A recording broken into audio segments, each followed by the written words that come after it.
Privilégier l'écrit. Ça, c'est ce que j'ai durement appris, moi aussi. Tout ça n'est pas inné. Il y a des choses que vous apprenez en prenant des coups. Quand vous avez une première expérience avec un journaliste ou une journaliste, qui surtout vous met en confiance, adopte un ton sympathique, vous avez presque l'impression que vous vous êtes connu depuis toujours et que vous pourriez tout partager. Et donc vous vous mettez à tout partager.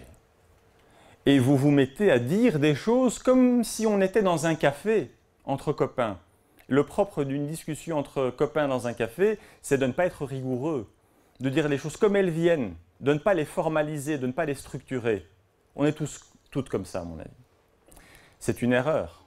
C'est une erreur parce que, et je l'ai appris à mes dépens, vous dites des choses, le lendemain ça paraît, et puis vous lisez des choses que vous ne vous souvenez pas avoir dites, des choses que vous avez dites mais pas du tout comme ça, des choses que vous avez dites mais dont la transcription est telle que c'est plus au service du sensationnalisme qu'au service de la bonne compréhension et de la rigueur.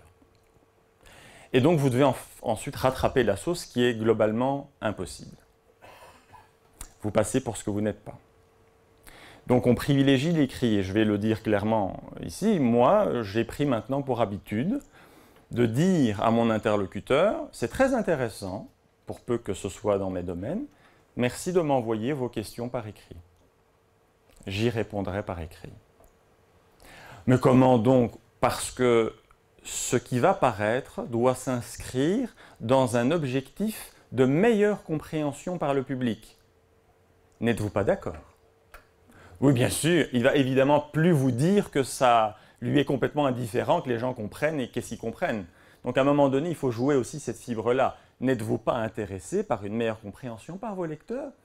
Oui, est-il bien obligé d'accepter? Donc, c'est à ce jeu-là que vous jouez et vous demandez à pouvoir faire part de vos réponses par écrit.